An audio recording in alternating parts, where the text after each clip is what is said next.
Assalamualaikum warahmatullahi wabarakatuh. Salam sejahtera bagi kita semua. Terima kasih Bapak Ibu hadirin yang kami hormati, yang telah hadir bersama dengan kita malam hari ini. Ibu Dr. Diah Rahmawati Sugianto CPR yang berkenan hadir bersama dengan kami dalam acara Festival ASN Belajar On Stage Barkowil Madiun.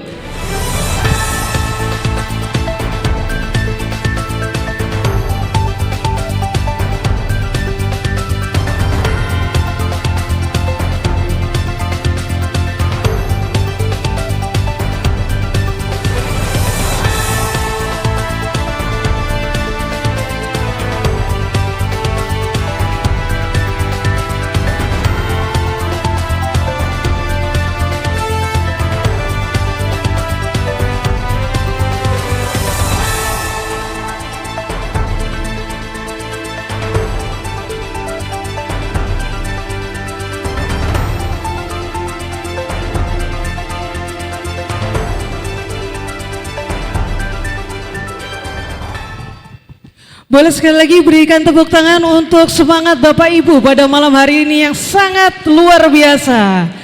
Tepuk tangan itu kayaknya nggak cukup ya Bapak Ibu ya. Boleh saya cek sound dengan optimis Jatim Bangkit ya. Ketika saya menyatakan salam optimis Jatim Bangkit, begitu ya. Kita cek sound sama-sama ya untuk lebih semangat malam hari ini. Boleh ya, izin ya? Boleh ya? Baik, salam optimis. Salam optimis. Salam optimis. Baik, terima kasih luar biasa sekali Bapak Ibu hadirin pada malam hari ini. Dan langsung saja tentu saja malam ini juga semangat inovasi dan kolaborasi Bapak Ibu sangat luar biasa. Tentu saja akan kita sambut pula dengan materi yang akan disampaikan oleh Ibu Dr. Diah Rahmawati Sugianto CPR yang merupakan dari Badan Riset dan Inovasi Nasional Jakarta. Materinya inovasi dan kolaborasi, kunci sukses ASN unggul menuju birokrasi berkelas dunia. Untuk itu kami persilahkan.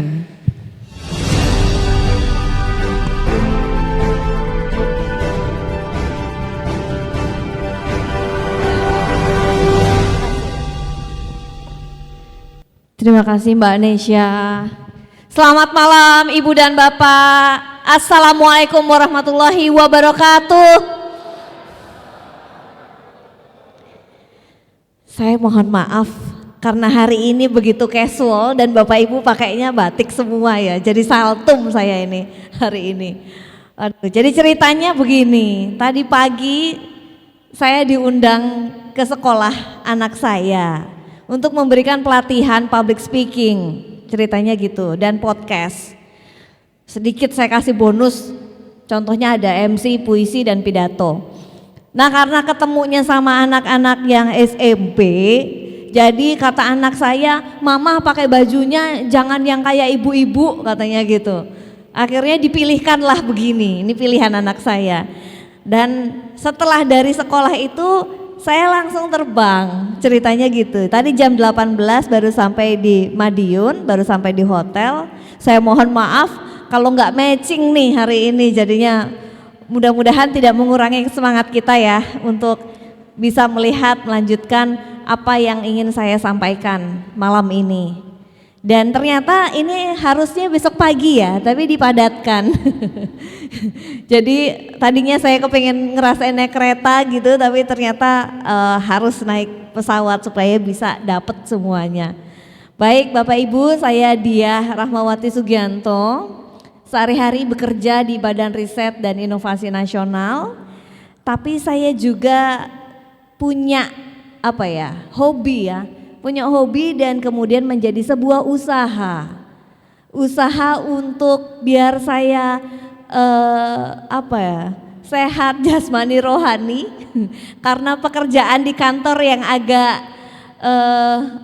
monoton mungkin gitu, agak membosankan, sehingga saya membuat sebuah kelas olah wicara anak dan di situ saya sebagai founder dan coach. Ini adalah sebuah platform pelatihan, lebih banyak online-nya, Dan fokusnya adalah public speaking untuk anak-anak gitu. Kenapa anak-anak? Karena saya melihat bahwa public speaking itu kayaknya perlu diajarkan sejak dini gitu. Tapi hari ini mungkin saya tidak akan membahas tentang public speaking secara khusus, melainkan tentang bagaimana kehidupan kita sebagai ASN. Gimana kira-kira ya Bapak Ibu? ASN itu kayaknya cita-cita banyak orang sebenarnya, cuman mungkin ada yang masih nggak mau jadi PNS gitu ya, nggak mau jadi ASN, kerjanya gitu-gitu aja. Atau juga ada yang enak ya jadi ASN, datang absen pulang gajian gitu, tambah tunjangan ini itu gitu ya. Kalau saya menikmati sekali jadi ASN karena memang pas lah ya, apalagi katanya buat perempuan pas gitu. Terutama yang Bapak Ibu guru nih, banyak ya kayaknya ya di sini ya. Saya juga dulu sebelum di BRIN saya di LIPI, sebelum di LIPI saya mengajar SD, SMP dan SMA. Di SD saya mengajar bahasa Inggris, di SMP saya mengajar kesenian, dan di SMA saya mengajar teater. Jadi alhamdulillah saya berangkat pengalaman bekerja menjadi seorang guru. Dan itu bikin saya kangen sehingga saya melanjutkan sekolah karena saya gak mungkin balik jadi guru karena guru sangat daily-nya padat sekali, harus dari pagi sampai malam bahkan ya, sampai sore sampai malam, walaupun ngajarnya cuman sampai siang karena ada tugas-tugas administrasi berikutnya ya kan yang dikerjakan. Nah itu tidak mungkin karena saya sudah sehari-hari bekerja waktu itu di LIPI. Akhirnya karena kerinduan saya mengajar, saya jadinya kepingin ngajar lagi. Karena tidak mungkin jadi jadi guru, maka saya jadi dosen gitu. Jadi ya sekolah karena saya kepingin jadi dosen waktu S2. Karena begitu ngelihat lulus S1, wah jadi dosen harus minimal S2. Ya sudah deh saya sekolah lagi. Setelah saya sekolah lagi, kok saya malah kepikiran lebih ada sesuatu yang mengganjal, ada sesuatu yang aneh. Kenapa ya? Kok humas pemerintah itu jalannya lambat sekali gitu. Kok kayaknya kurang gesit gitu. Itu kemudian menjadi kegelisahan saya. Dan saya menuliskannya dalam sebuah penelitian. Saya fokuskan pada lembaga riset, waktu itu masih LIPI, LAPAN, Batan, BPPT. Tapi saya tidak memilih LIPI, hanya 3 saja yang saya pilih, Batan, BPPT, dan LAPAN. Di situ saya tahu, ya dari 9 informan saya, 9 ya, 6-nya itu adalah pejabat struktural humas, dan yang 3 adalah pejabat fungsional humas. Jadi 9. Dari 9 itu yang lulusannya sesuai atau komunikasi kehumasan apalagi itu hanya 1 dari pejabat struktural. Dari yang 6 itu hanya 1. Itu pun sebelumnya S1-nya beliau bukan kehumasan. Nah, lalu saya perdalam lagi pertanyaan saya ketika wawancara. Kenapa kok mau jadi pejabat humas gitu? Kenapa bisa kepilih? Kira-kira kenapa? Lalu informan saya bilang, ya saya disuruh gitu. Yang eselon 3 nih, waktu itu masih ada ya eselon 3 ya. Saya disuruh jadi ini diangkat, kalau eselon 3 kan gak ada bidding ya. Saya ditunjuk disuruh jadi pejabat di sini, jadi kepala bagian humas. Ada lagi yang bilang, ya saya senang dengan kegiatan-kegiatan humas. Ada lagi bilang begitu. Terus ada juga satu informan saya masih ingat sekali, terang-terangan beliau bilang bahwa saya bukan humas. Loh, terus Bapak ngapain gitu kan? Saya bukan humas katanya. Jadi yang mengerjakan itu eselon 3 saya. Tentang kehumasan saya serahkan semua ke eselon 3 saya. Di situ saya merasa sedih, ya, kalau masih ingat meme-nya ya. Di situ saya merasa sedih. Karena apa? Berarti banyak posisi pejabat humas pemerintah struktural yang tidak diisi oleh orang yang tepat. Gak apa-apa ya, kan udah lebur ya, udah jadi brain ya. Jadi saya ngomong gini fine-fine aja. Dan itu sudah jadi riset, jadi objektif. Saya mau ngobrol aja tentang ASN Live, tentang kehidupan ASN, tentang roda kehidupannya yang mungkin kalau mungkin sebagian ada yang tahu dengan istilah umbis ya, ada juga yang tahu lagi istilah es melon gitu ya. Ini tentu menjadi sebuah cerita yang menarik buat kita sehari-hari. Saya mau langsung ke ujung. Ujungnya apa sih nih? Kehidupan pensiun kita ditentukan dari apa yang kita lakukan selama ini. Langsung ke pensiun nih. Karena apa? Saya pengen tarik yang panjang. Kehidupan pensiun kita adalah apa yang kita lakukan, adalah kita petik ya. Jadi buah yang kita petik dari apa yang kita lakukan selama kita aktif. Gitu. Jadi Bapak Ibu boleh juga nih membuka lagi catatannya, jurnalnya. Saya udah ngapain aja ya? Logbook saya isinya apa saja ya? Gitu. Oke, saya izin naik ya. Supaya bisa kelihatan, soalnya orangnya kecil ini. Ya. Di dalam kehidupan day by day, hari demi hari gitu ya. Kita ini ada keselnya, ada senengnya. Banyakan keselnya apa banyakan senengnya Bapak Ibu? Senengnya kalau pas ada notifikasi ya, celing gitu. Habis itu nggak numpang lewat kan ya. Oke, Bapak Ibu, saya menuliskan kisah inspiratif menjadi PNS di dalam buku bersama teman-teman ASN lainnya. Kami ada komunitas ASN menulis, mungkin di sini ada yang tergabung juga. Jadi ada 2 judul, karena waktu itu kami sepakat yang satu tentang kisah perjalanan, yang satu lagi tentang prestasi gitu. Yang pertama saya tulis ini yang tentang perjuangan. PNS bukan profesi turun-temurun. Nah ini sebenarnya saya cuma pengen menyampaikan, menceritakan kisah di keluarga saya gitu.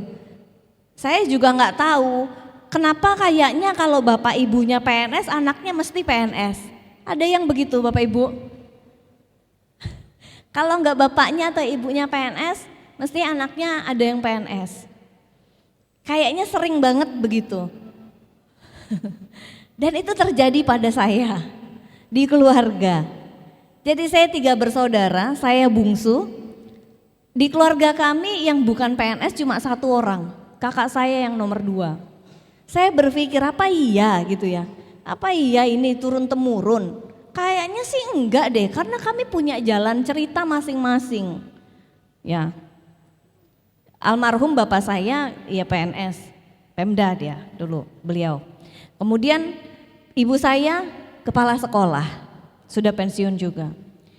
Kakak saya yang pertama PNS di kementerian. Kakak saya yang kedua dia tidak PNS, dia di BUMN. Dan saya PNS. Umur 21 tahun CPNS gitu.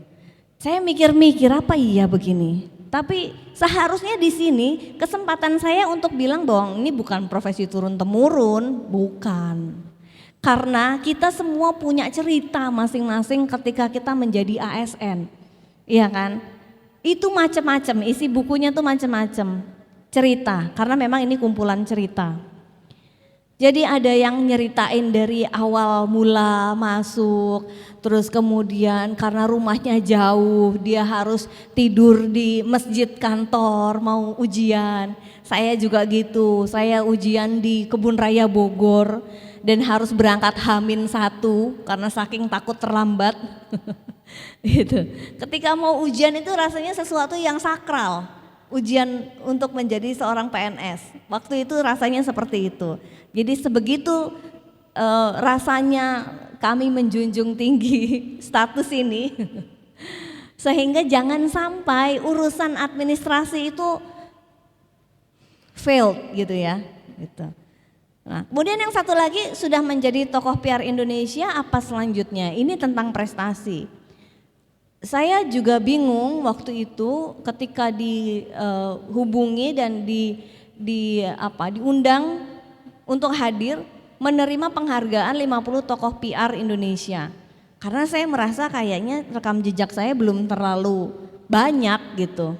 Tapi ternyata gini, Bapak Ibu, yang ingin saya sharing di sini adalah ketika kita melakukan hal secara fokus, ya, secara fokus, intens, serius, kita fokus dengan satu titik ini, satu profesi ini, ternyata ada orang lain yang melihat dan mengapresiasi kita. Ini yang kita sering tidak sadar. Jadi fokus aja, fokus di situ. Saya tidak pernah mengira, kehitung gitu ya, karena banyak sekali PR di Indonesia ini, public relation, humas di Indonesia ini dari berbagai entitas, swasta, BUMN, pemerintah, komunitas dan sebagainya, itu ada banyak gitu ya, ada banyak banget. Kok yo bisa kejaring gitu ya, itu nggak tahu gimana ceritanya. Kemudian apalagi setelah itu saya coba ikut kompetisi, dapat gold winner. Karena apa? Ternyata ada satu pertanyaan kunci dari juri. Di mana posisi Anda dalam organisasi? Jadi posisinya itu bukan pada apa jabatan Anda, bukan. Tapi pekerjaan Anda yang strategis, itu yang digali dari Dewan Juri waktu itu. Dan saya bilang, ketika krisis, ya, ketika terjadi krisis, yang memberikan rekomendasi langkah itu adalah saya sebagai koordinator komunikasi publik. Yang memberikan langkah rekomendasi, langkah komunikasi pimpinan, gitu. Dan memberikan pertimbangan, jangan begini Pak, nanti buntutnya begini, mending kita begini. Walaupun mungkin tidak dua-duanya dipakai, tapi itu menjadi oke, kalau gitu tengahnya aja kita ambil. Tapi itu sangat membantu pimpinan untuk mengambil keputusan. Dari situ dinilai bahwa Anda sudah melakukan tugas Anda dengan benar. Karena secara teori begitu, harusnya memang humas itu ya di leher pimpinan gitu. Lalu belum lama ini saya terima penghargaan Kartini Humas Indonesia. Itu juga saya enggak rasanya kayaknya enggak sih, saya masih terlalu muda. Saya pikir gitu. Enggak lah kayaknya, belum lah track recordnya kalau Kartini. Yuk dapet. Ini kan yang 50. Kalau 50 Kartini tuh kayaknya saya udah ngapain gitu ya. Tapi itu tadi, kita fokus sampai kita tuh nggak tahu kita udah ngerjain apa aja. Begitu kita nengok ke belakang, oh iya ya, perjuangan untuk tunjangan setara, perjuangan untuk jenjang utama, perjuangan untuk bisa kelihatan sama entitas humas-humas lain. Mungkin itu yang dilihat. Sehingga dianggapnya perjuangan. Itu tadi, dengan keikhlasan. Oke, Bapak Ibu, kita ini harus bersiap menjalani situasi dan kondisi yang sesuai dan tidak sesuai. Jadi enggak semuanya itu sesuai dengan apa yang kita mau ya Bapak Ibu. Karena memang enggak sesuai, enggak melulu seperti yang kita rencanakan, seperti yang kita inginkan. Enggak melulu, enggak selalu happy, hidup itu enggak selalu happy. Saya mungkin anak kecil masih imut-imut ngomong nasehatin kita yang udah senior-senior. Saya nggak nasehatin, reminder aja. Diingetin lagi bahwa tidak semuanya itu manis. Untuk menjadi seorang mungkin dengan posisi yang tinggi, pasti ada perjuangan di balik itu. Pasti ada cerita berdarah-darahnya, cerita pengorbanannya. Apalagi yang ibu-ibu nih, iya kan? Wow, luar biasa, melek pagi ya, subuh-subuh, semua anak-anak udah beres apa belum, suaminya udah beres apa belum gitu ya, kopinya udah aman belum gitu. Ya, uang jajan ada yang ini enggak, ada yang ketinggalan apa enggak, PR-nya, bajunya udah disetrika atau belum, semua dicek. Baru kemudian mikirin dirinya. Dan itu pun biasanya kalau naik jemputan, ada yang naik jemputan di sini. Naik jemputan itu, saya harus standby jam segini di jalan itu, nanti saya bisa ketinggalan. Jadi begitu manageable untuk waktu nih, untuk yang ibu-ibu nih luar biasa. Tepuk tangan untuk ibu-ibu dong. Ya, jadi tidak semuanya itu manis. Dan kalau mau ada di posisi yang kita inginkan, tentu itu butuh perjuangan. Apa aja sih perjuangan? Ya persis seperti apa yang ingin kita bahas malam ini, yaitu tentang dua hal. Mungkin dari pagi Bapak Ibu juga udah berkutat dengan itu. Yang pertama adalah inovasi, yang kedua adalah kolaborasi. Ya, ini dia. ASN tuh seringnya terkungkung dengan pekerjaan, rutin itu aja gitu ya. Sampai dia lupa bahwa dia punya hak untuk berprestasi, untuk berkarya di luar. Habis waktuku Bu, gak ada lagi, aku udah capek pagi, dari pagi sampai rumah udah sore. Habis itu aku ngurus anak-anak, udah tidur. Padahal sebenarnya kalau kita atur lagi waktu, kita padatkan lagi, ya kita cicil, perencanaan yang buat mengukir prestasi itu masih bisa gitu. Karena ada banyak kok orang yang berprestasi, kenapa saya nggak bisa, kan gitu ya. Nah, tentu memang harus komit sama diri sendiri. Saya ingin membahas ini Bapak Ibu tentang the iceberg illusion, tentang sesuatu yang mungkin Bapak Ibu udah sering juga ya melihat ini ya, tahu ini ya. Tadi saya bilang bahwa untuk ada di top position atau posisi yang kita inginkan, maka kita perlu perjuangan. Lah ini, ya orang ngelihatnya, dia sukses, dia keren, dia emang ini, emang cerdas, emang top, dia kesayangan si bos ini, bos pak ini, bu itu gitu. Itu orang lihat ya, what people see. Orang lihat itu begitu, sukses kelihatannya, tapi orang nggak lihat di balik itu apa yang sudah dijalaninya, ya kan? Ya. Di sini disketsakan oleh Sylvia Duckworth tentang menggambarkan wujud kesuksesan yang sesungguhnya sebuah ilustrasi gunung es atau dikenal dengan sebutan the iceberg illusion. Jadi seperti gunung es, seperti pada gambar, kesuksesan itu memiliki bagian yang nggak kelihatan, tenggelam, gelap, dalam, kayak laut dalam ya, sunyi gitu, dan mengerikan, somehow mengerikan. Karena apa? Di situ kita diuji mental, diuji kesabaran kita untuk menghadapi masalah-masalah. Waduh, aku sebenarnya nggak suka nih dimutasi ke sini, gitu ya.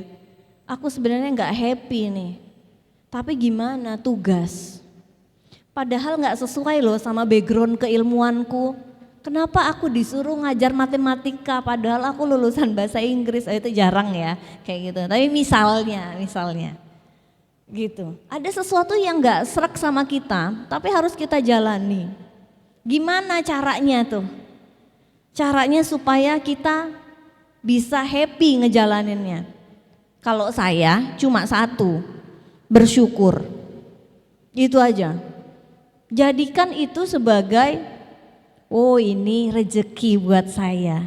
Saya dipindah untuk mengerjakan sesuatu hal yang saya nggak tahu sama sekali. Gitu. Jadi jangan kasih waktu hati kita untuk menangis sebenarnya ketika itu. Karena nanti jadi melo, larut, baper. malas kerja, demotivasi, mengumpat dan sebagainya. Tapi kalau kita melihat itu adalah sebuah prestasi, wah keren nih. Berarti bos percaya sama saya bahwa saya mampu ada di sini. Tinggal saya yang membuktikan. Bisa nggak nih? Gimana caranya? Gitu.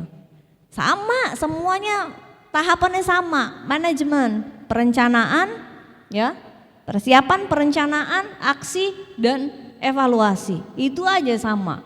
Tinggal masuk lokusnya di mana. Gitu.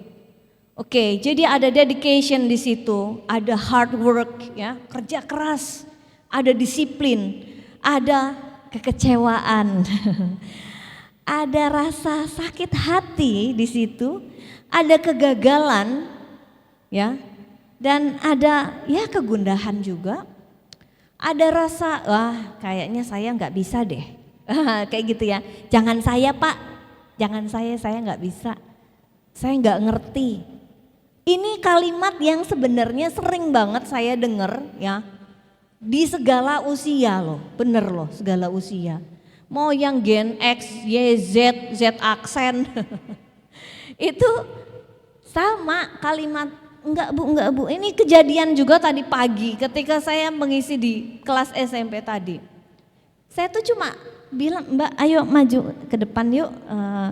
Kita ngobrol di depan yuk gitu ya, di depan audiens karena memang materinya public speaking.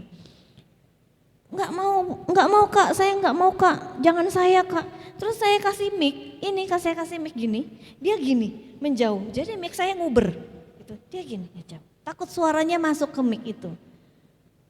Itu sedih ya ngelihat gitu, generasi muda, generasi remaja dikasih mic menghindar. Dia takut untuk bicara. Kenapa ya? Padahal pertanyaannya sangat gampang. Mbak namanya siapa? Halah, masa iya nggak bisa jawab? Iya kan? Saskia namanya. Ini Saskia. Mbak suka apa Mbak? Suka baca puisi? Iya aku suka sih baca puisi. Nah ini sudah mulai kelihatan.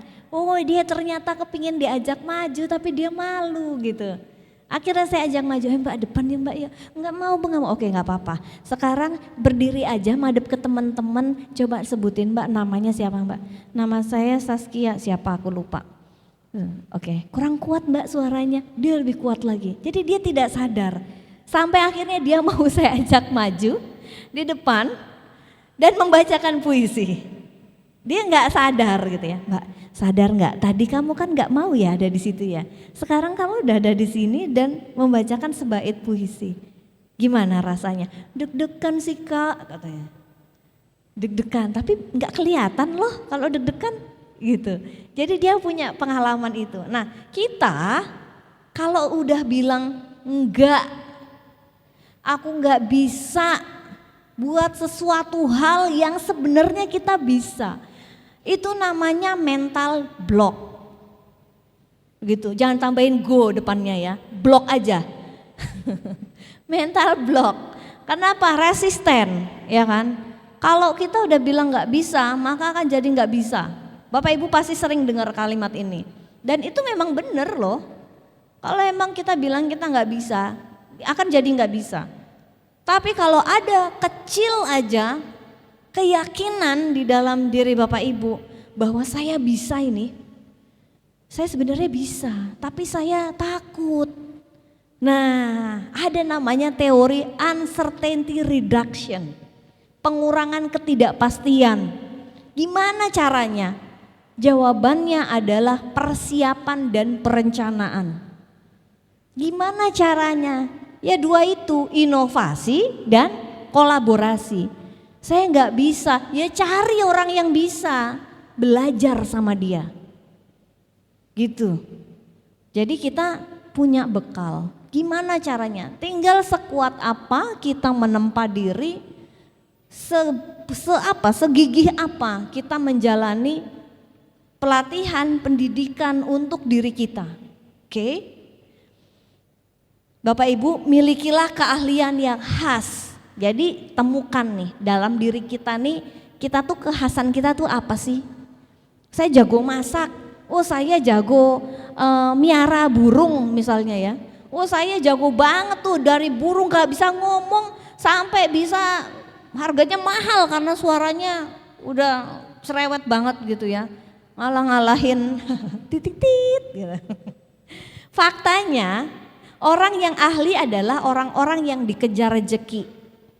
Jadi tadi fokus ya, fokus, passion gitu ya, fokus, passion, punya jaringan, cari sesuatu yang baru, gali terus sesuatu yang baru. Dan kekhasan itu tadi, khasnya apa? Oh ini jago nulis nih dia nih, oh dia jago jadi MC, oh dia jago nyanyi dan sebagainya. Banyak banget yang namanya jagoan, jago semua ya. Jagoan kan membela yang benar katanya, kata Serina. Oke, ini saya sharing lagi. Jadi gini, tentang CPR, gelar di belakang nama saya. Certified Public Relation, humas yang tersertifikasi. Pertanyaannya, dibiayai kantor enggak? Jawabannya enggak. Gitu. Ada banyak hal, ya memang tadinya saya mau nulis, mau jadi humas profesional itu harus modal. Itu benar kenyataan gitu. Tapi bagaimana kita mengelola modal itu? Ya dari inovasi dan kolaborasi itu tadi, gitu ya. Faktanya masih minim kesadaran para humas pemerintah untuk menyatakan dirinya seseorang yang profesional. Masih malu-malu gitu. Jumlah humas pemerintah dengan gelar CPR ini masih bisa dihitung dengan jari.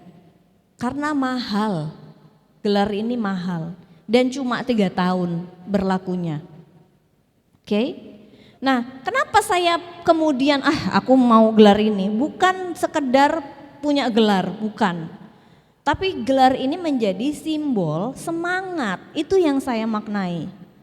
Bahwa dengan ada loh humas pemerintah yang punya gelar ini, saya berharap terus teman-teman saya semua juga ikutan gitu loh. Jadi enggak cuma saya aja, pengennya gitu. Saya sampai S3, saya pengen teman-teman saya juga lebih banyak yang S3. Karena apa? Kalau SDM humasnya pinter-pinter, ya pasti akan berbeda hasilnya dengan masa yang sebelumnya, yang tadi, yang bukan the right man on the right place itu.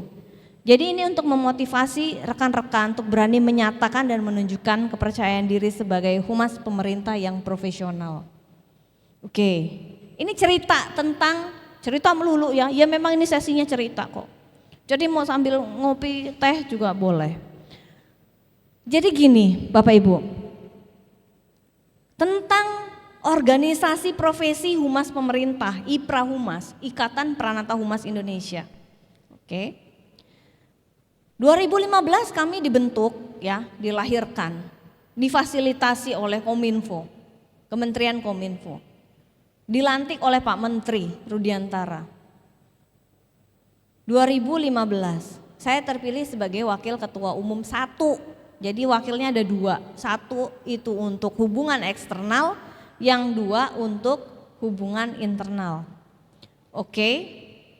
Waktu berjalan ya, tahun 2018 ya. 2018 H-1 ketua umumnya nelfon saya. Kamu gantiin aku ya, katanya. Kamu gantiin aku ya jadi ketum. Gak bisa Bu, itu harus kongres. Saya bilang, gak bisa. Kenapa? Kenapa Ibu? Ibu mundur. Gitu. Ternyata dia dilantik sebagai struktural eselon 4 waktu itu. Aku besok pelantikan sedih. Serius, kami tuh fungsional tuh gak ada yang senang jadi struktural. Serius, gitu. Jadi sesuatu, sampai saya pernah ngimpi pelantikan coba Bapak Ibu. Itu sampai nangis, ngimpi loh ini, baru ngimpi. Itu nangis. Saya sampai apa gitu, sesegukan gitu. Itu pas mulai, alhamdulillah cuman ngimpi. Ngimpi saya sampai nangis loh. Karena apa? Berapa kali nama saya ditulis gitu ya, menjadi kandidat. Waktu itu masih eselon 4. Saya selalu jangan Pak, jangan. Karena saya cinta banget sama fungsional gitu, dari dulu. Ya, dari 2006 saya fungsional. Kemudian dia mau nggak mau akhirnya, karena peraturannya adalah kalau jadi struktural dia harus lepas jabatan di organisasi, profesi. Isinya adalah fungsional saja gitu. Jadi masa sih ketuanya struktural gitu kan? Oke, lepas. Lucunya itu kemudian kongres ya 2018 kongres saya terpilih jadi ketua umum. Terpilih nih, oke, ini sah lah ya, udah jadi bukan PLT, lanjut jadi ketua umum ya kita bareng-bareng lah ya dengan yang teman-teman lain. Yang saya ingat waktu itu kalau tidak salah dalam kepengurusan di periode kedua itu ada sekitar 38 instansi yang terlibat di dalam Dewan Pengurus Pusat. Lucunya hal yang terjadi pada ketua umum sebelumnya terjadi pada saya. Saya kemudian dilantik jadi kepala bagian humas dan informasi publik. Nangis 3 hari 3 malam. Itu beneran, sampai pelantikan saya pun masih nangis. Salaman sama waktu itu masih kepala LIPI, saya nangis. Rasanya kayak mau berpisah selama-lamanya gitu sama Pranata Humas. Segitu cintanya, tuh nangis bener. Lagi waktu itu saya kayak apa sih gitu, kayak nggak ada yang lain aja kayak gitu. Dan itu dikasih taunya H-1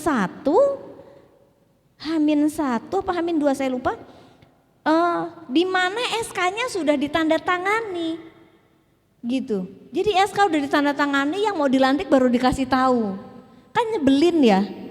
Nah, ya kan? Akhirnya saya pamit ke semua teman-teman saya di organisasi ini tentang jaringan, ya, tentang kolaborasi. Saya pamit, Mas aku jadi struktural, udah nggak jadi ini Mbak, aku udah jadi ini besok aku dilantik. Selamat ya, selamat semua selamat.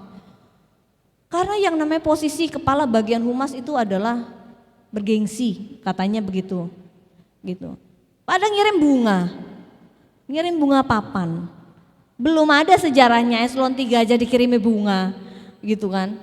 Tapi ya itulah pertemanan, itulah hasil dari persahabatan yang tulus gitu. Jadi 2019 saya lepas, digantikan oleh PLT lagi akhirnya, dan setelah itu kongres ditetapkan Mbak Melani sebagai ketua umum. Jadi lika-liku di organisasi profesi seperti itu Bapak Ibu. Mungkin kalau Bapak Ibu ada yang juga pengurus organisasi profesi, hal yang dinamika organisasi yang sebagian besar gak mau kerja, gak bisa dikontak, di japri gak jawab, itu biasa ya. Yang penting kita fokus sama diri kita gitu ya. Ya Mas ya. Ketua umum jangan-jangan. Nah ini nih tentang kegagalan nih. Apakah Bapak Ibu pernah merasa gagal? Pernah sih, ya kan? Atau sering sih, sampai sekarang tuh gak berhasil gitu. Tapi yang saya pelajari dari Einstein, dia bilang dirinya gak pernah gagal. Saya jadi tahu bahwa dengan komposisi ini gak cocok, itu adalah keberhasilan, bukan kegagalan. Nah, coba mindset kita seperti Einstein, yang melihat menurut kita gagal sebenarnya bukan gagal. Saya pernah salah ngomong, itu sebenarnya keberhasilan kita membuktikan bahwa kalau perencanaannya nggak bagus maka bisa aja gagal. Gagal tuh maksudnya tidak sesuai rencana gitu. Makanya besok perencanaannya yang bagus supaya hasilnya juga bagus, ya kan? Ya, itu tentang gagal atau kalah, ngerasa kalah. Wah aku kalah nih, aku gak dapet kemarin bidding, saya kemarin baru bidding, gak dapet, baru administrasi udah gak dapet. Tapi ketawa aja, oh iya saya gak punya sertifikat di Klatpim 3. Iya kepala bagian tapi gak punya sertifikat di Klatpim 3 dan itu masih menjadi syarat untuk menjadi eselon 2. Padahal kan udah gak ada ya eselon 3 dan 4. Tapi ya gak apa-apa, kita kan harus menghormati dong yang sudah ditetapkan oleh instansi tersebut gitu ya. Ya belum jodoh itu aja. Nanti kalau jodoh juga. Nah ini kan tadi kedua ya, periode kedua saya jadi ketua umum, kemudian ada kongres digantikan Mbak Mei, itu hanya kongres penetapan jadi bukan pemilihan ulang. Periode ketiga yang kemarin saya nyalon lagi ceritanya. Saya udah nggak, maksudnya gini, banyak mungkin orang-orang yang nyalon melulu kepengen banget ini ya jadi ketua, kayaknya ambisi banget ya orangnya, bla bla bla. I skip. Saya nggak peduli orang ngomong kayak gitu. Karena yang tahu apa motif saya hanya diri saya dan Allah Subhanahu wa taala. Gitu. I don't care. Kenapa? Saya punya misi. Ketika saya harus melepaskan jabatan ketua umum, sebenarnya nggak mesti jabatan ketua umum, mau saya jabat apa juga di dalam Pranata Humas. Saya merasa masih punya hutang. Gitu. Saya punya hutang perjuangan yang belum tuntas. Saya harus kembali lagi. Terus kenapa nggak dari luar aja? Kan bisa, nggak harus jadi pengurus. Oh nggak bisa. Saya sudah merasakan itu. Jadi Bapak Ibu bayangkan saya melepas ketua umum waktu 2019 itu. Jadi kepala bagian humas cuman 4 bulan. 4 bulan dan saya harus menanggalkan ketua umum. Itu perdebatan di anggota waktu itu. Mestinya jangan lepas. Kita kan nggak tahu Mbak Dia tuh sampai kapan jadi struktural, jadi kepala bagian. Ya memang tidak tahu. That's why kita nggak mau anggota punya ketidakpastian. Jadi saya harus mundur gitu. Ternyata benar 4 bulan. Kemudian peralihan yang nggak ada eselon 3 dan 4 itu. Peralihan dan saya kembali menjadi Pranata Humas, alhamdulillahnya gitu. Dan saya tidak bisa memberikan kontribusi yang banyak untuk organisasi, untuk Pranata Humas melalui organisasi. Akhirnya nyalon lagi, wah ini aku kayaknya harus ikut campaign lagi nih, gitu. Karena apa? Kalau yang ikut kampanye ini, ikut kandidat, dia otomatis menjadi pengurus inti, begitu. Cara bermainnya di Ipra Humas begitu. Jadi kalau mau jadi pengurus inti ya harus ikut kandidat. Gitu, harus nyalon, harus campaign gitu. Karena apa? Itu untuk menunjukkan bahwa dia benar-benar serius gitu ya. Oke.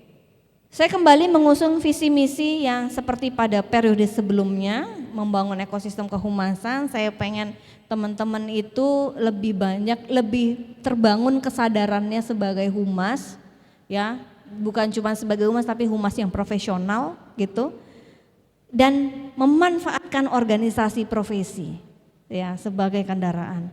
Jadi pada yang ketiga ini saya nggak kepilih jadi ketua umum gitu. Suara saya terbanyak kedua, nggak apa-apa, nggak masalah. Memang bukan target saya jadi ketua umum kan gitu ya, dari awal udah tahu. Apakah itu sebuah kegagalan? Mungkin orang ngelihatnya begitu ya. Orang ngelihatnya itu adalah gagal, oh dia nggak dapet, oh dia ini pengen jadi ketua umum nggak dapet, kalah dia.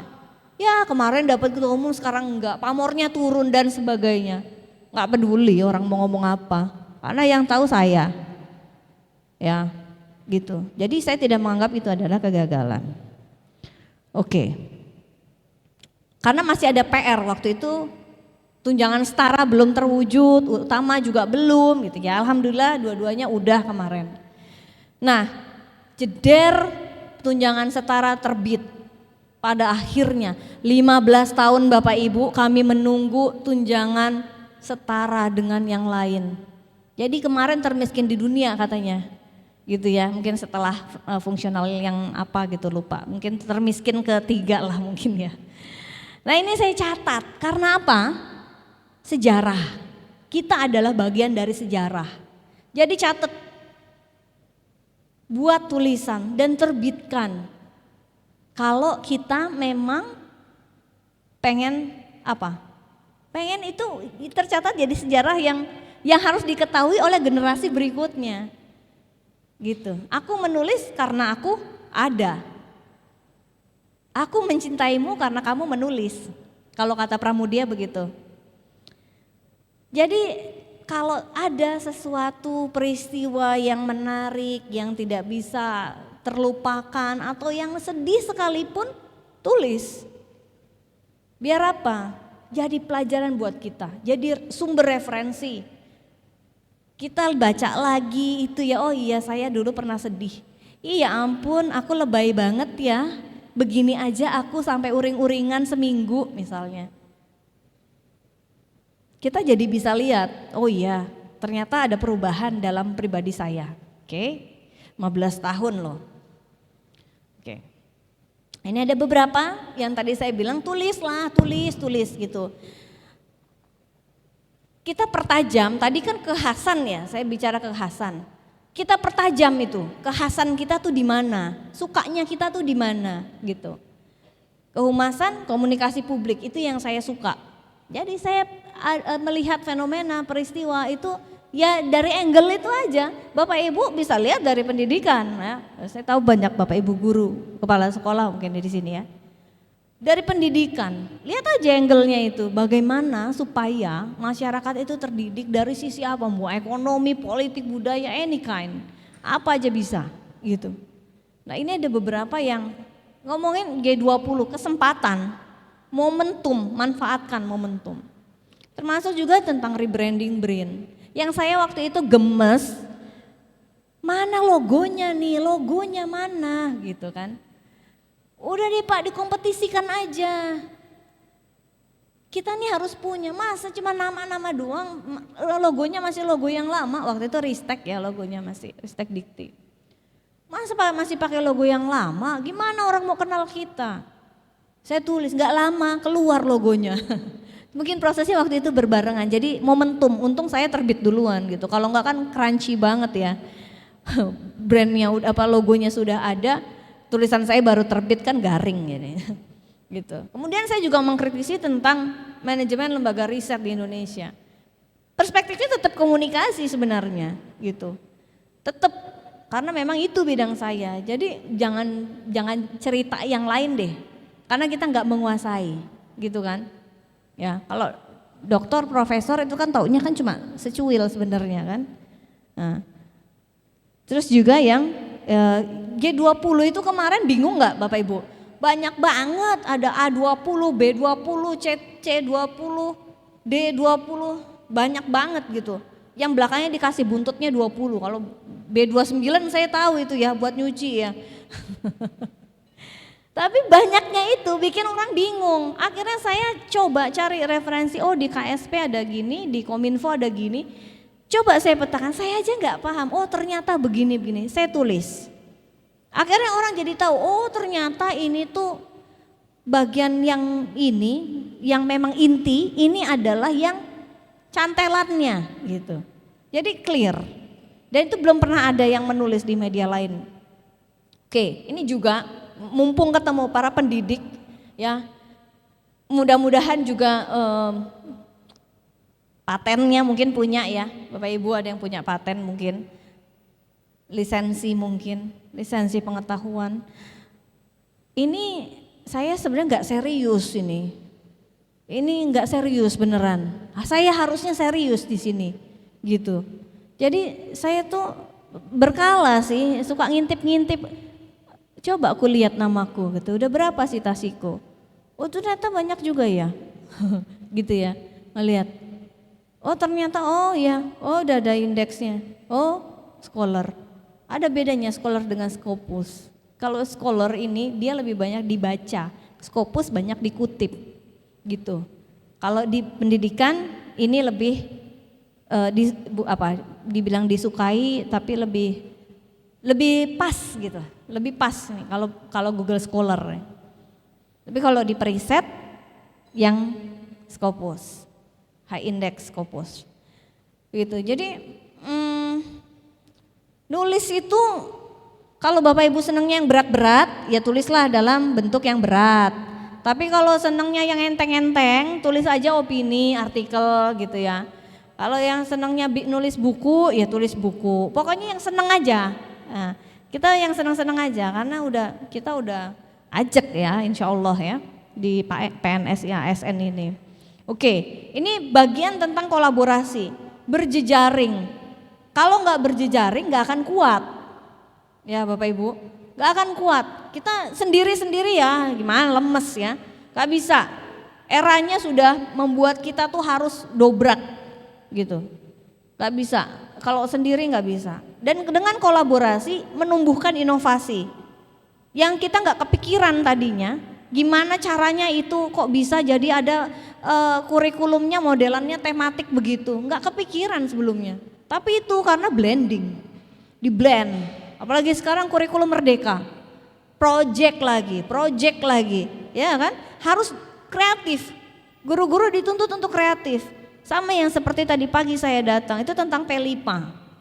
Tentang P5. Mereka ambil temanya literasi, gitu. Kemudian tentang demokrasi terpimpin ya kalau nggak salah, yang sebelumnya. Mereka pakai itu untuk praktek apa? Pemilihan ketua OSIS. Gitu. Jadi emang harus gimana caranya supaya ngeling tapi juga tidak nambah-nambah kerjaan kan gitu ya. Nah ini yang tuntutan untuk para guru. Nah, gimana caranya supaya nggak klasikal, nggak di kelas melulu gitu, nggak teori melulu. Nah ini jadi tantangan sendiri. Oke, ya di luar dari IPRA Humas saya juga ikut IDIK, saya sebagai sekretaris bidang riset di Ikatan Doktor Ilmu Komunikasi Unpad. Itu nambah jejaring. Sebenarnya saya ikut organisasi yang dokter ini adalah untuk ngingetin gitu ya, woi belajar gitu, woi baca gitu, supaya nggak hilang gitu. Karena kalau saya udah selesai dokter, saya bukan periset gitu ya, saya nggak melakukan penelitian secara rutin gitu, nanti luntur jadinya. Makanya dengan ikut komunitas, ikut organisasi itu mengingatkan saya, oh iya minimal grupnya kan rame tuh, wah iya IDIK, wah oh iya jurnalku belum selesai.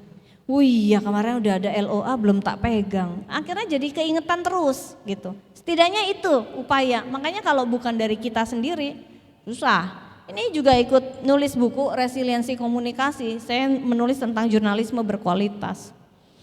Kan passion saya memang di media sebenarnya gitu. Ini gimana caranya supaya kita tuh enggak, tapi bukan ikut-ikutan ya. Kalau ikut-ikutan berat nanti. Ikut-ikutan, cuma numpang pansos gitu, numpang tenar, nyantel sini, nyantel sana, tapi giliran disuruh kerja organisasi kan Prabono ya, voluntary gitu, nggak mau, aku nggak bisa rapat malam, nggak bisa, gitu, menye ya, jadinya orang jadi nggak simpatik. Kalau memang kita pengen maju, kita pengen jadi punya value, ya serius gitu.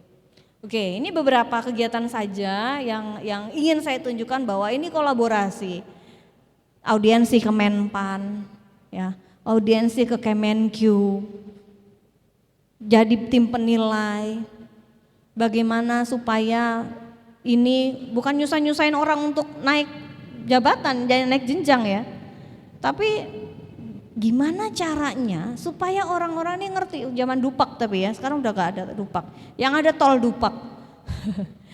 Itu. Kemudian kita bikin apresiasi ya, anugerah IPRA Humas. Ini terobosan juga, sudah 2 kali berlangsung, tahun lalu dan tahun ini. Itu untuk mengapresiasi, karena apa? Minim apresiasi untuk Pranata Humas, gitu.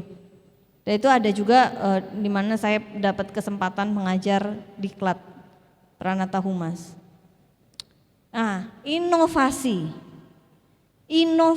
sesuatu yang udah banyak sebenarnya, tapi ternyata karena kan meramu sesuatu yang jadi varian baru, sebenarnya kan itu inovasi ya, gitu kan. Jadi saya pikir kenapa call for paper itu hanya untuk para akademisi? Kenapa saya mau ikut call for paper itu? Saya hanya bisa ikut yang di kampus. Saya kepengen kok yang khusus humas gitu loh.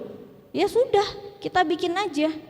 Akhirnya saya bikin program call for paper khusus untuk Pranata Humas. Dia boleh kolaborasi nulis bareng dengan fungsional lainnya, boleh. Tapi dia harus penulis pertama dan kajiannya tentang komunikasi. Tapi kan Pranata Humas nggak semuanya orang komunikasi, ya nggak apa-apa. Kalau dia udah Pranata Humas berarti yang dia urus kan komunikasi. Komunikasi kan multidisipliner, Mau tentang ekonominya bisa, tentang sosialnya bisa, politiknya apalagi gitu. Inisiator call for paper, kemudian event presentasi paper ini adalah tingkat nasional pertama di Indonesia bagi Pranata Humas. Terus saya tuh cuman kepengen teman-teman humas pemerintah itu terus berkarya, maka kita harus fasilitasi itu, gitu. Kita harus dorong, tapi jangan dorong doang, nanti kecebur, ya kan? Arenanya kita bikin, gitu. Infrastrukturnya, tapi infrastruktur yang intangible ya. Juga inisiator karya tulis ilmiah populer Pranata Humas Indonesia yang dibukukan ini waktu 2 kali sudah ya. Itu gedor-gedor orang, mana tulisanmu, mana sini gitu. Ini juga Outlook 2023, Outlook GPR ya, GPR Outlook. Karena saya kepengen pemikiran humas pemerintah itu dipakai. Buat apa ada humas ya, kalau nggak bisa ngasih rekomendasi ke pimpinan atau ke pemerintah. Gitu, minimal ke instansi pembina lah. Kita kasih tahu nih loh tren isunya tahun depan. Ini yang bisa kita mainkan. Jadi kalau ada krisis ini pegangan kita. Ini yang bisa buat meredakan atau bukan melawan juga sih, tapi artinya menyeimbangkan berita-berita misalnya hoax gitu ya. Itu kemarin dan tahun ini juga sedang dirumuskan. Nah, jadi narasumber di media just for ini untuk menginspirasi aja bahwa kita bisa kok gitu loh. Kita bisa, saya kan bukan pejabat, saya kan balik lagi kalau Anda punya kekhasan dan dikenal, menunjukkan diri, punya personal branding yang kuat, bukan tidak mungkin kita bisa menyampaikan gagasan-gagasan kita sebagai individu. Ya, nggak mesti dokter kok, gitu. Ya, termasuk hari ini saya berbagi pengetahuan dan pengalaman dengan berbagai entitas. Jadi dewan juri juga dan saya punya tadi saya bilang saya punya KOA, kelas olah wicara anak. Dan itu yang membuat jadi gini. Dulu saya ini dari kecil tuh senangnya seni. Nari bisa, nyanyi bisa, baca puisi bisa, apalagi ya, main musik bisa. Saya berpikir, ini saya mau kuliah di mana ya? Apa di IKJ aja ya? Gitu. Oh enggak deh, mahal. Kayaknya orang tua saya enggak sanggup nih. Udah deh enggak usah, itu kan bisa kursus mungkin ya, gitu. Ikut sanggar mungkin. Tapi lama-lama saya mikir, loh, seninya banyak ya. Coba fokus apa yang mau gitu. Lukis juga saya bisa. Apa coba? Oke, banyak bisa, kita bisa punya kemampuan atau skill yang banyak, fine, nggak apa-apa. Tapi ada yang fokus gitu, ada yang dominan. Terus saya pikir, oh ini nari aja, nari kayaknya nih. Saya panggil guru privat waktu itu. Privat saya sempat di Sanggar Patnes Suara sama Retno Maruti, sama Nungki juga, Mbak Nungki. Terus saya akhirnya private karena waktunya bentrok dengan kuliah waktu itu, saya private dan saya jadi penari. Semudah itu mewujudkan cita-cita kita loh Bapak Ibu. Pengen apa? Pengen nari, pengen jadi penari. Ya udah panggil guru tari, belajar, manggung. Manggungnya pun dibayar, wong di tempat kawinan kok gitu. Jadi penari, label penari. Terus ini aliran hidup nih.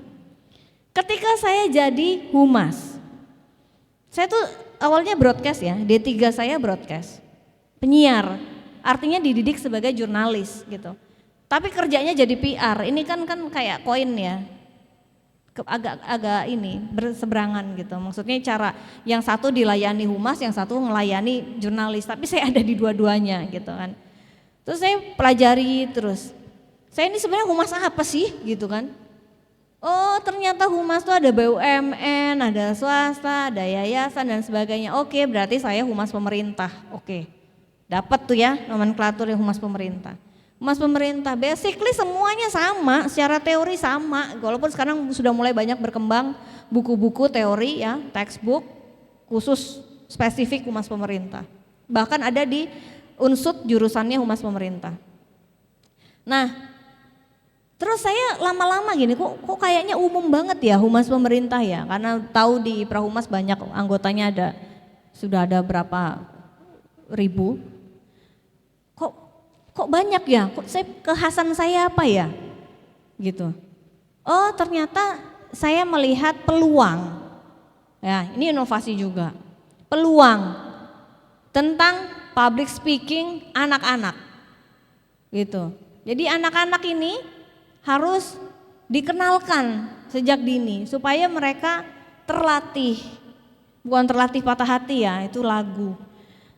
Mereka jadi terlatih, mereka percaya diri dan seterusnya gitu. Dan disitulah saya mempertajam image bahwa oh kalau PR ngomongin tentang public speaking anak-anak, oh itu si dia. Itu yang sedang saya bangun gitu. Ini ya beberapa di antaranya. Oke, beberapa quotes juga saya sampaikan untuk memotivasi gitu. Dan memang saya senang dengan dunia pendidikan. Jadi ya menjadi dosen sama dengan Bapak Ibu ya, menjadi pendidik. Itu saya memang hobi, jadi kayaknya kalau nggak ngajar itu nggak sehat gitu, badan tuh rasanya lemes, pegel-pegel gitu. Gitu. Jadi gara-gara mengajar itu juga saya jadi punya banyak jaringan dengan berbagai universitas. Nah, pengalaman terbaik, semuanya baik. Yang terbaik ketika kita berani punya energi untuk bangkit. Menurut saya itu yang terbaik. Dan kita bisa menolong orang lain yang ngedown ya menjadi bangkit.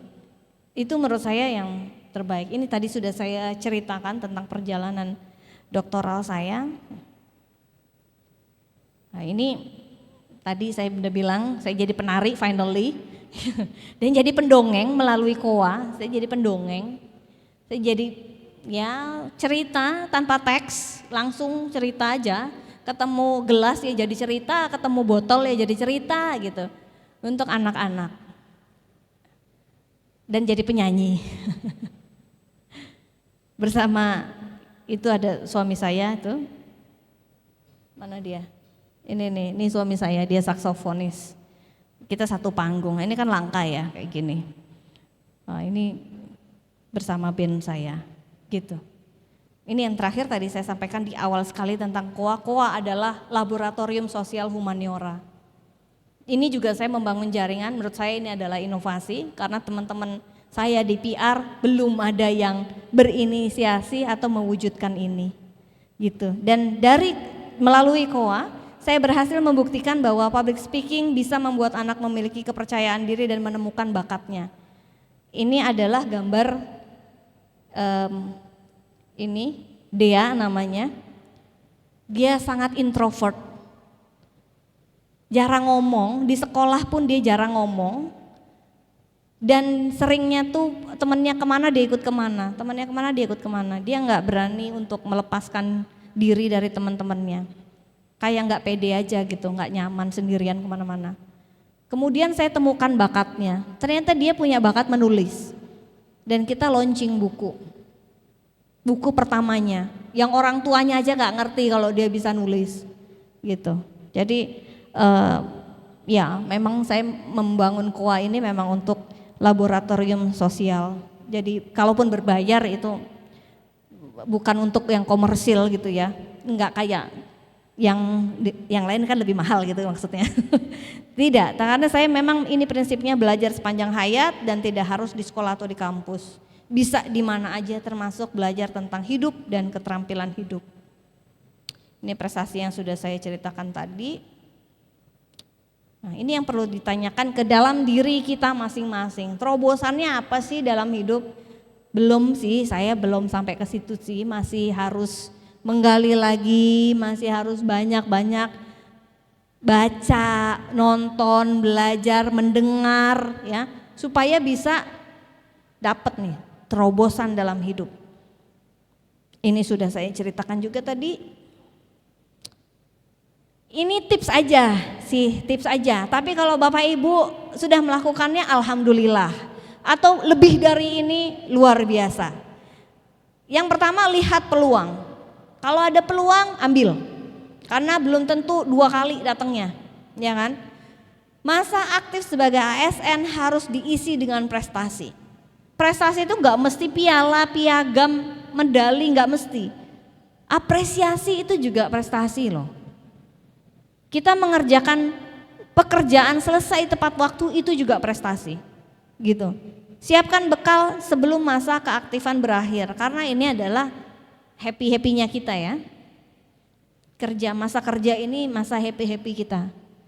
Kurangi ketidakpastian yang tadi sudah saya singgung dan jauhi kekhawatiran kalau udah mau masuk pensiun, itu diantisipasinya dari sekarang gitu. Mungkin kalau yang muda-muda alah mesti lama ngomongin pensiun.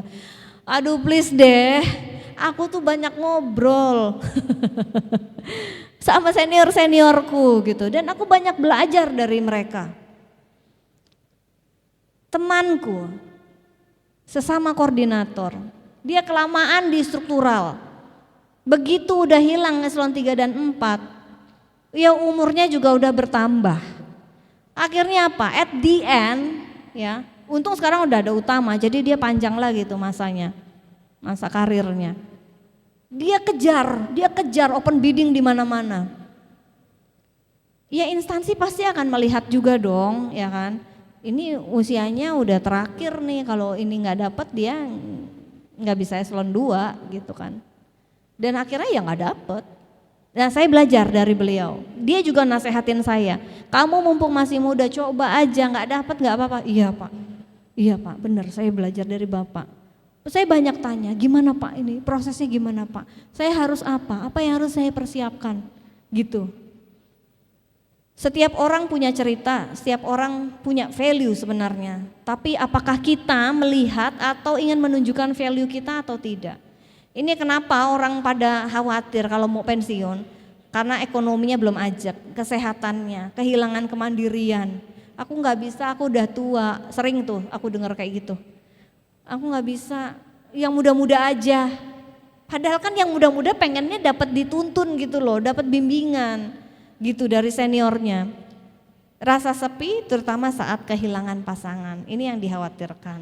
Kenapa khawatir? Ya karena belum siap. Karena bingung, karena nggak punya aktivitas, karena nggak punya tabungan, anaknya masih sekolah, anaknya banyak, masih kecil-kecil. Ada juga anak belum menikah, karena menikah pestanya itu mahal, cicilan masih banyak.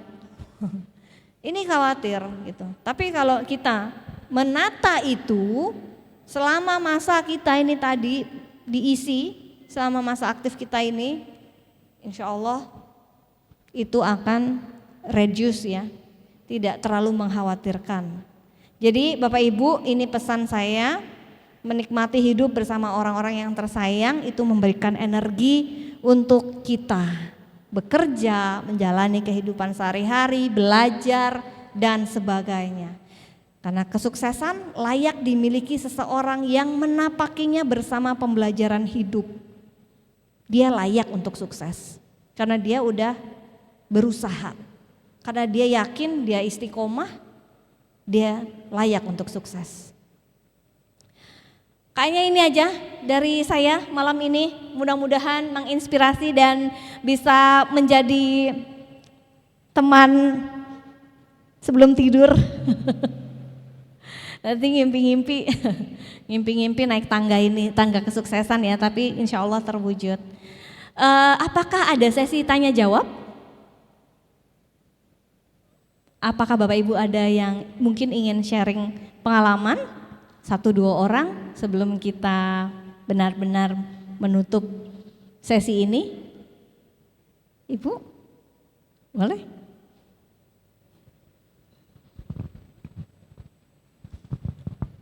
Terima kasih.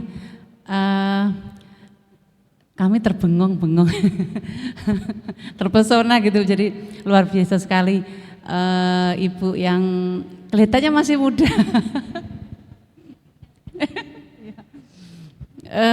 Luar biasa pengalamannya, kemudian cocok jadi motivator gitu loh. Jadi terinspirasi. Tapi luar biasa Ibu, terima kasih sekali kami beruntung bisa di sini, bisa belajar bersama Ibu, bisa istilahnya tuh melihat pengalaman-pengalaman Ibu yang luar biasa, itu menjadi inspirasi buat kami, terutama bisa kami tularkan ke anak-anak di sekolah Ibu. Jadi memang kita harus menceritakan gitu Bu ya, hal-hal yang baik-baik agar menjadi inspirasi untuk anak-anak agar juga ikut mengikuti jejak untuk bersemangat menapaki hidup, mencapai kesuksesan. Gitu aja, terima kasih, luar biasa. Ibu Dian, Ibu Dian dan Ibu Dia. Terima kasih Ibu Dian, apresiasinya. Wah, ini juga prestasi saya malam ini dapat pujian dari Ibu Dian. Apakah ada lagi mungkin bapak-bapaknya? Saya tidak melihat ada yang raise hand. Enggak ada? Mau saya kembalikan nih soalnya kalau nggak ada. Mas, mau sharing? Saya soalnya dari tadi melihat kayaknya ada yang pengen disampaikan. Terima kasih Bu Dian. Jadi kesempatan yang luar biasa bisa menerima motivasi bagaimana menempatkan diri, bagaimana kemudian kita tersugesti untuk menjadi orang yang senantiasa sukses. Menarik bagi saya tadi khusus pada area di mana saat dihadapkan pada orang-orang yang berada di sekitar kita dan tidak mau bergerak, maka menjadi pilihan bagi kita adalah bagaimana sih kemudian standar sukses itu kita bisa tetapkan manakala orang-orang di sekitar kita itu tidak bisa dan tidak mau bergerak bersama untuk mencapai titik tersebut. Barangkali bisa diberikan ide inspiratif lebih lanjut. Terima kasih.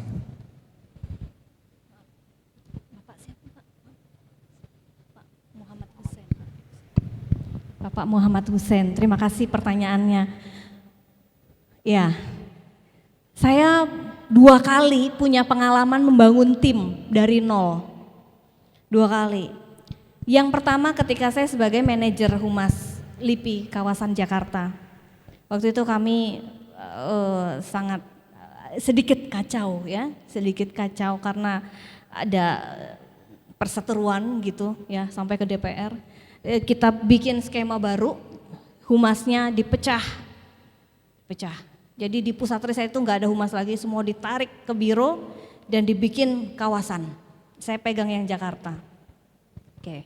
Tim saya separohnya itu yang tinggal menghitung bulan untuk pensiun.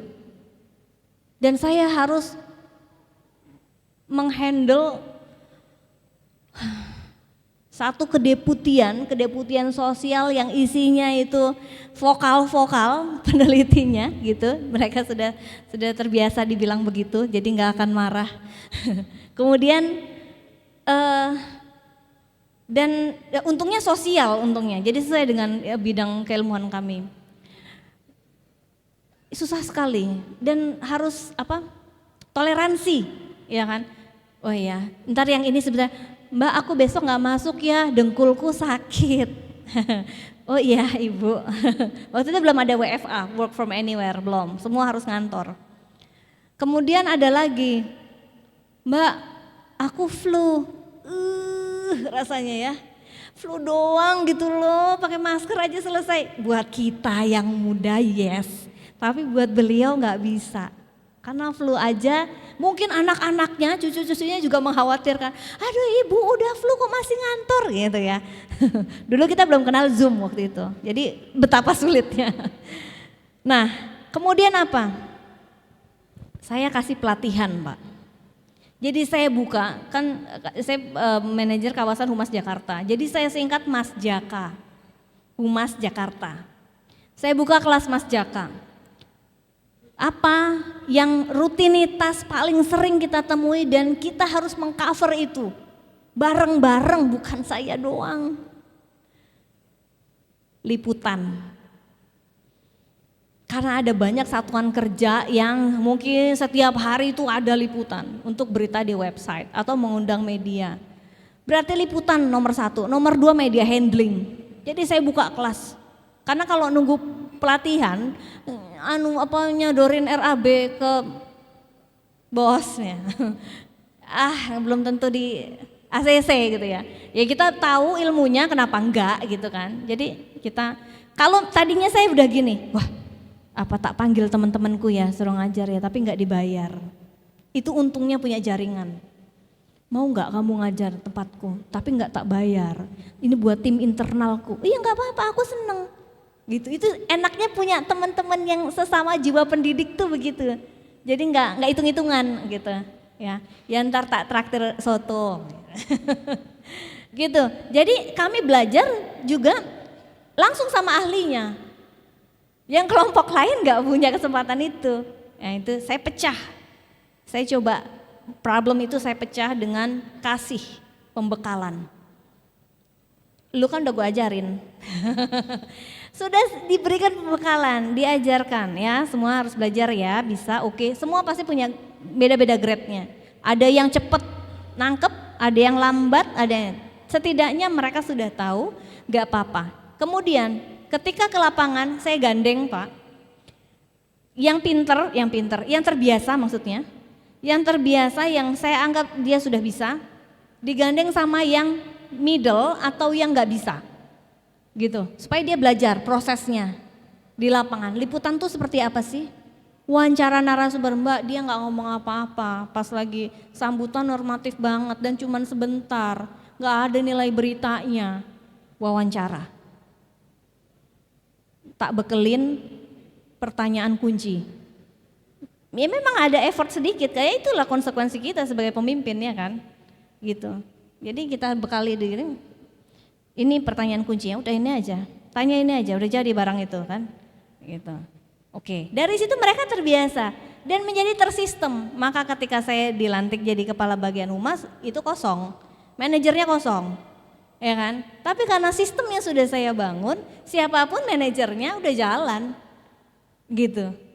Nah, jadi dipecah dengan pengetahuan, bekali, kemudian gandeng, ya dua itu. Karena gini. Kita punya SKP kan, nah ini nih SKP nih, kita punya DP3 kan, ya, SKP ya sekarang. Ini mengikat, jadi mau nggak mau dia harus punya pekerjaan kan gitu, dia harus punya bukti fisik untuk diupload.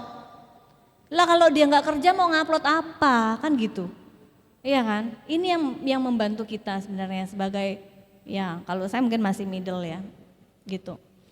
Itu ya, kalau orang-orang yang nggak mau bergerak begitu caranya. Dan kita harus punya kelas-kelasnya. Siapa yang kira-kira nih ya udahlah dia bagian jaga buku tamu aja misalnya. Tapi dia semua harus terlibat, Pak. Semua harus terlibat. Supaya apa? Memiliki pekerjaan. Semua sama, gitu. Tolong ya ini ya. Dan dia merasa terhormat, jaga buku tamu tuh dia merasa terhormat. Itu bagaimana? Itu tentang kewibawaan, gitu. Minta tolong ya Bu, jaga buku tamu. Ini soalnya teman-teman ada yang ini. Tuh Bu nanti tolong didokumentasikan ya pakai handphone gak apa-apa. Gitu. Walaupun mungkin hasilnya ajaib gitu ya. Tapi kita tetap apresiasi. Oh Bu makasih banget ya, ini untung Ibu foto. Kalau gak besok lagi ya Bu. Tapi besok agak maju sedikit gak apa-apa Bu. Dari samping gak apa-apa. Jadi supaya ininya gak ini kan Ibu masih ini ya. Di atas kepala masih banyak sisa gambar plafon. Jadi orangnya segini, plafonnya segitu. Kasih pelatihan lagi gitu. Kita mau latihan fotografi ya, kita review bareng-bareng. Very simple. Jadi begitu ketemu masalahnya apa, langsung. Wah ini orang mau kerja, itu dulu kan. Begitu dia mau kerja apa yang dia butuhkan. Udah, dampingi dia gitu. Karena ada mentoring, ada coaching kan gitu. Nah itu Pak, jadi itu small tips dari saya. Yang kedua di komunikasi publik kemarin waktu integrasi BRIN, tidak ada, saya dari LIPI, anak buah saya tidak ada yang dari LIPI. Jadi dari instansi lainnya, Batan, Lapan, BPPT dan Ristek. Bapak bisa bayangkan bagaimana mereka harus bekerja solid, sementara punya budaya yang berbeda-beda, ya kan? Kita sepakat. Kita tahu standar humas gimana, oke, Anda biasa ngerjain apa, gitu. Nah, seorang sutradara yang baik adalah, kita kan sebagai sutradara nih, adalah yang bisa memanfaatkan potensi sekecil apapun dari aktornya. Let's say aktornya adalah teman-teman tim kita ini. Jadi kalau dia emang bisanya cuma jaga buku tamu, ya sudah, nggak apa-apa. Memang itu bisanya gitu. Nggak ada tamu yang luput nggak ngisi buku tamu loh. Kalau dia yang jaga, berarti kan keren dia, ya kan? Dia cuma bisa bikin surat. Ya udah, emang spesialisasinya itu. Tapi ketika kita mengakui apa kebisaannya dia, maka dia akan merasa, oh iya. Nah, disitulah kita masuk, tambahin ya keterampilanmu gitu. Tambahin ya ini, Bu ini kan sebentar lagi mau pensiun. Nanti yang bantu dia siapa ya? Gitu kan. Kalau kulihat sih kayaknya kamu bisa deh. Dia akan, ya Ibu aku kan mau. Ya nggak apa-apa. Kita coba ya, baru ada evaluasi lagi. Gimana? Nggak sulit kan? Iya sih Bu, nah gampang kan? Nah yang jelas kita tetap backup di belakang. Karena kalau enggak nanti, bisanya nyuruh doang. Kalau udah masalah kita juga yang maju. Akhirnya jadi begitu. Semoga terjawab. Terima kasih. Oke, kayaknya udah Mbak Nesya, mana Mbak Nesya ya? Oh iya. Siap Ibu, iya. Kelihatannya sudah Sudah mulai lesu sudah gitu, Bu. mulai lesu. Saya takutnya mau saya kasih senam nanti nggak tidur nggak istirahat dari pagi soalnya kan. Siap, Jadi, siap Ibu. saya ucapkan terima kasih banyak Bapak Ibu sudah menyimak pada malam hari ini. Semoga bermanfaat apa yang saya sampaikan. Sampai ketemu lagi. Sampai jumpa lagi, mudah-mudahan ada kesempatan yang lebih baik lagi dan sehat selalu. Semangat. Wassalamualaikum warahmatullahi wabarakatuh. Baik, terima kasih untuk Ibu Dia. Boleh tepuk tangan sekali lagi Bapak Ibu ya. Luar biasa semangatnya Bapak Ibu ini selama 2 hari ini, tidak ada yang berkurang semangatnya sampai dengan materi terakhir malam ini. Tentunya karena ini malam terakhir Bapak Ibu, ada closing statement atau closing speech dari Bapak Sekretaris BPSDM Provinsi Jawa Timur. Untuk itu kami persilakan Bapak Zainal Mutakin untuk memberikan closing speech. Kami persilakan.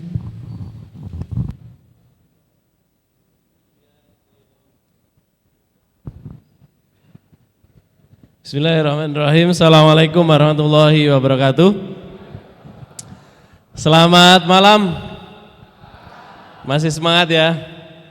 Bapak Ibu sekalian, terima kasih atas waktu 2 hari yang sudah diluangkan bersama kami. Bahkan 2 hari 2 malam penuh kita bersama-sama mengikuti kegiatan ini, Festival ASN Belajar yang untuk pertama kalinya diselenggarakan di Bakorwil Madiun. Jadi sekali lagi kita tepuk tangan untuk kita semua.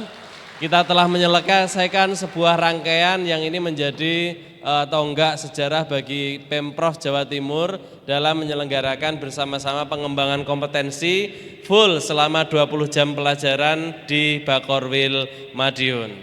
Bapak Ibu hadirin yang berbahagia, seperti yang tadi disampaikan oleh MC nasional. Jadi cukup banyak pengalamannya. Jika Bapak Ibu sekalian seandainya nanti tadi yang disampaikan ada hal-hal yang misal masih tertarik nih untuk diskusi lebih lanjut, beliau malam ini masih ada di sini atau nanti bisa minta kontak beliau untuk konsultasi apakah pengen main ke BRIN misal, monggo silahkan. Jadi Bapak Ibu sekalian, forum ini adalah forum silaturahim, nggak perlu pinjam 100 dulu untuk biar silaturahimnya tidak terputus ya, tapi Bapak Ibu sekalian di forum ini semua kami harapkan jejaring antar sesama ASN Pemprov Jawa Timur ini bisa terbangun semangatnya, bisa terus melaju untuk Jawa Timur maju dan Indonesia maju melalui pengembangan kompetensi. Begitu ya Bapak Ibu sekalian. Baik, sedikit yang ingin saya sampaikan. Pesan dari Bapak Kepala BPSDM Provinsi Jawa Timur untuk tetap mengikuti berbagai macam program pengembangan kompetensi di BPSDM Provinsi Jawa Timur khususnya yang kami sediakan melalui kanal digital. Melalui YouTube ada 5 program yang dari Senin sampai Jumat semuanya khusus untuk Bapak Ibu semua. Namanya program ASN Dahar Ngopi. Tiada hari tanpa pengembangan kompetensi. Senin ada Knowledge Sharing Forum yang diisi oleh para widya iswara kami. Kemudian hari Selasa ada ASN pertama BPSDM menjawab yang mengisi kadang Bapak Kepala BPSDM sendiri, kadang saya, kadang para kepala bidang secara bergantian sesuai dengan pertanyaan apa yang ditanyakan oleh netizen melalui kolom komentar. Kemudian hari Rabu kita live dari Masjid Al-Huda kampus BPSDM Surabaya, kami ada ASN mengaji yang dirangkai dengan sholat jamaah zuhur. Kemudian hari Kamis yang menjadi ikon BPSDM Provinsi Jawa Timur ada ASN belajar, webinar melalui Zoom meeting maupun melalui YouTube. Bapak Ibu sekalian bisa mengikuti dengan jam pelajaran, ada 3 jam pelajaran. Setelah itu hari Jumat ada ASN sehat dan bugar, yang di situ materi-materi terkait dengan kesehatan dan kebugaran ASN, tips dan trik dan lain sebagainya. Nah, ini semua Bapak Ibu kami rangkum, kami rangkai melalui program ASN Dahar Ngopi untuk Bapak Ibu sekalian agar membiasakan diri bahwa pengembangan kompetensi ini adalah kewajiban individu dari setiap ASN. Begitu ya Bapak Ibu, tepuk tangan sekali lagi untuk kita semua. Terima kasih, sekali lagi kami ucapkan terima kasih dan mohon maaf apabila ada hal-hal yang kurang berkenan mulai dari saat Bapak Ibu sekalian mendaftar melalui tautan yang kemarin dibagikan, registrasi di lokasi acara sampai besok Bapak Ibu menerima sertifikat dan ada sedikit transport untuk kembali ke daerah dan tempat kerja masing-masing. Tentu Bapak Ibu sekalian kami harapkan dapat memenuhi persyaratan dokumen yang kemarin harus dikumpulkan. Demikian dari saya mewakili keluarga besar BPSDM Provinsi Jawa Timur. Sekali lagi mengucapkan terima kasih, mohon maaf, semoga bermanfaat dan sampai jumpa di festival ASN Belajar berikutnya, tentu khususnya untuk Bakorwil Madiun. Terakhir kami akan menayangkan video kegiatan kita pada selama 2 hari ini yang kita kemas dalam lagu, saya lupa namanya, lagunya apa namanya? Tanah Airku, untuk kita renungi bersama. Selama 2 hari kita sudah berbuat banyak untuk Indonesia tercinta. Assalamualaikum warahmatullahi wabarakatuh.